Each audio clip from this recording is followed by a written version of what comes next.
আচ্ছা, অটো কোরিলেশনে আসি। এখানে আমাদের ওয়াই আছে আর তিনটা ইন্ডিপেন্ডেন্ট ভেরিয়েবল আছে। আমাদের প্রথমত রিগ্রেশন দুইটা টেস্ট করতে হবে, ব্রুশ গডফ্রে টেস্ট আর ডারউইন ওয়াটসন টেস্ট।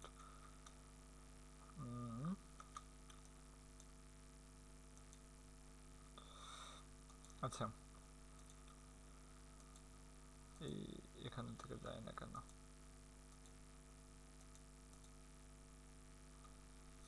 তো প্রথমত ব্রুশ গডফ্রে টেস্ট দিলাম আমরা। এনআর স্কোয়ার ডিগ্রিস অফ মানে টেস্ট স্ট্যাটিস্টিক্স হলো এটা, এটা কাই স্কোয়ার ফলো করবে। তো আমরা কি করব, প্রথমত ওয়াই এগুলো নিলাম। এখান থেকে আমরা ওয়াই হ্যাটটা ক্যালকুলেট করলাম। কেমনে ক্যালকুলেট করি আমরা? ট্রেন ফাংশন দিয়ে, যেটা এতগুলো ভিডিওতে করতেছি।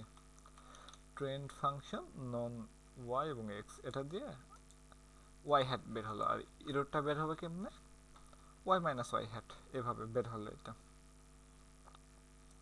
এখন ফার্স্ট ল্যাগটা কেমনে বের হবে? আমরা সেকেন্ড ভ্যালু থেকে শুরু করবো, এটা ইকুয়াল টু প্রথমটা। তবে এরপর করে আমরা টেনে দেব, তাহলে আমাদের সেম ভ্যালু এরকম করে আসতেছে। এরপর সেকেন্ড ল্যাগটা ওই রকম আসবে, এই ভ্যালুটা হবে ইকুয়াল টু প্রথমটা।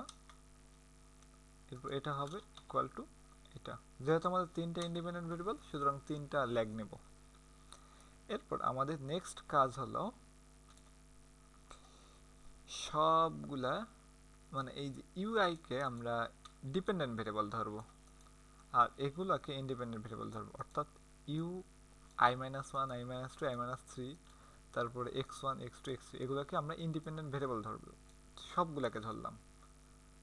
আর ডিপেন্ডেন্ট ভেরিয়েবলকে এটা। তো কি করব,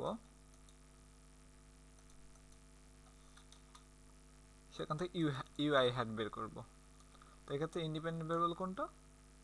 এই যে এই এতগুলো, আর ডিপেন্ডেন্ট এইটা। তো ওখান থেকে আমরা ইউআই হ্যাডটা ক্যালকুলেট করলাম। এরপর সেখান থেকে আমাদের একটা ইরোর পাওয়া যাবে। ইরোর কেমনে? ইউআই মাইনাস ইউআই হ্যাড, এটার স্কোয়ারটা বের করছি, ইরোর স্কোয়ার।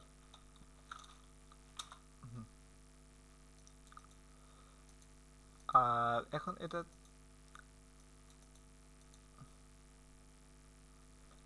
এটা আসলে কি লাগবে? আর স্কোয়ার ক্যালকুলেট করার জন্য লাগবে। আচ্ছা, U I hat minus expectation of U I, যেটা আমরা করি। ওয়াই হ্যাড, ওয়াই হ্যাড কোনটা? এইটা, মাইনাস এভারেজ অফ ওয়াই কোনটা? ইউআই, এটা। এটাকে লক করব, F4 দিয়ে লক করলাম, ব্র্যাকেট ক্লোজ করলাম, স্কোয়ার দিলাম। এই যে এটা চলে আসলো। এরকম করে আমরা টেনে পুরোটা দিয়ে দিব। তাহলে এটা আমাদের এই দুটা সাম বের হলো। এখন এই সাম দুটা থেকে আমরা কি বলতে পারি? এটাকে sum of square error, sum of square residual. আর এই সামটা কি? Sum of square regression. আমরা তাহলে আর স্কয়ার কি পাবো? Sum of square regression divide by sum of square total, দুটা যোগ করে। তাহলে equal to sum of square regression কত? এইটা divided by sum of square total, মানে এইটা প্লাস এইটা।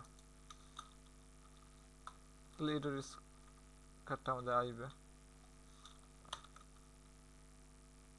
ওকে, এখন আমাদের পি কত? ল্যাক কয়টা নিচ্ছি? তিনটা। এন কত? এন হচ্ছে আমার টোটাল 20টা আছে।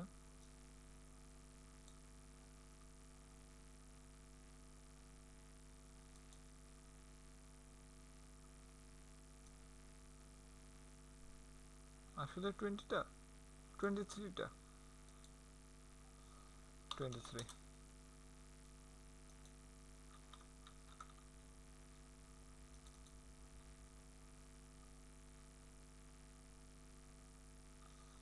আচ্ছা, -3 কেন দিলাম?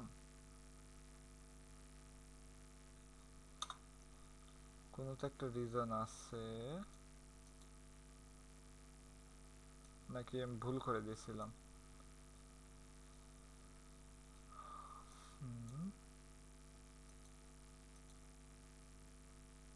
ভুল করে দিয়েছি।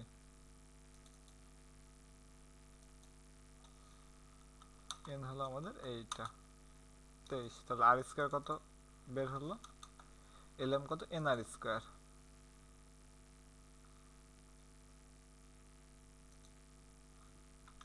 না, আমি এখানে এটা নিয়ে একটু কনফিউজ। 20 হবে না 23 হবে, এটা আমি পরে দরকার পড়লে ডিসক্রিপশনে বা বলে দেব যে এটা কত হবে। এটা আছে এলএম, তাহলে কত? এন আর স্কোয়ার। এটা হলো, তাহলে পি ভ্যালু থেকে যে যেটা কাই স্কোয়ার ডিস্ট্রিবিউশন ফলো করে, তাহলে কাই স্কোয়ার ডট ডিস ডট আর টি, অর্থাৎ রাইট টেল টেস্ট। এখানে মানটা দিয়ে দিলাম, আর ডিগ্রি অফ ফ্রিডম হলো 3, অর্থাৎ যতটা ল্যাগ হবে ততর। আর এখান থেকে আমরা কি করব, যদি এটা থেকে 5% কম হয়, তাহলে আমাদের নাল হাইপোথিসিসকে 5% কম হলো সিগনিফিক্যান্ট অটো করেলেশন, আর বেশি হলে সিগনিফিক্যান্ট না।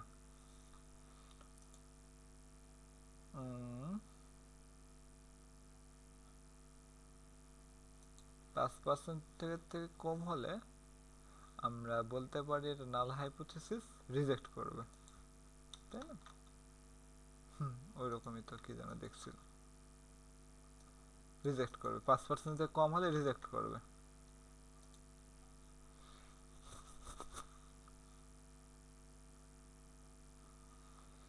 তাহলে এটা কি 5% বেশি, তাহলে রিজেক্ট করলো না। ওকে, অ্যাকসেপ্ট করলো। আর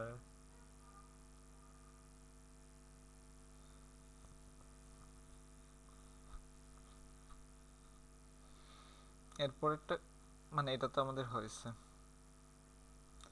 এরপর কি, ইউআই স্কোয়ারটাকে আমাদের ক্যালকুলেট করলাম, আর U I minus one whole square এটা ক্যালকুলেট করছি। কেন? এটা আমাদের ডারউইন ওয়াটসন টেস্টের জন্য লাগবে। এখানে আমাদের ডিডাব্লিউ কত হলো? Summation of U T minus one whole square. এখানে টি চলবে কত?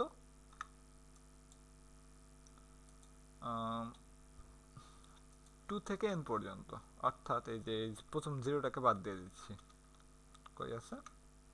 এই যে প্রথমে কত জিরো ছিল, ওটাকে বাদ দিয়ে দিচ্ছি। তাহলে ডিডাব্লিউ কত হচ্ছে? এটার সাম ডিভাইডেড বাই এটার সাম,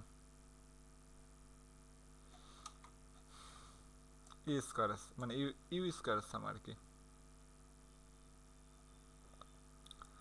এরপর আমরা এখন এখান থেকে আসলে সিদ্ধান্ত নিব কেমনে।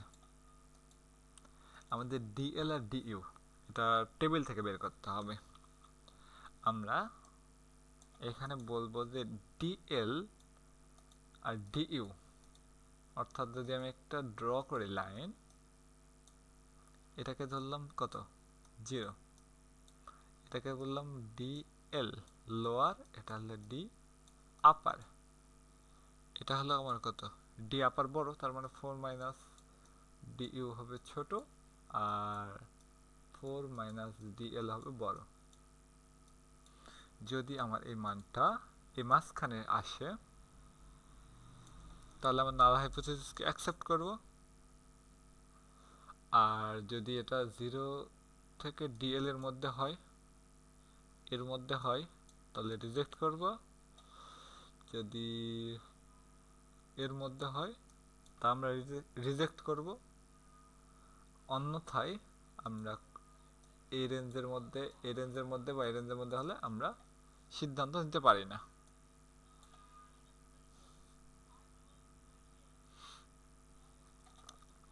এই বিষয়টা জাস্ট একটুকু মনে না থাকলে মুখস্থ করে নেওয়া লাগবে। মুছে দিলাম একটু।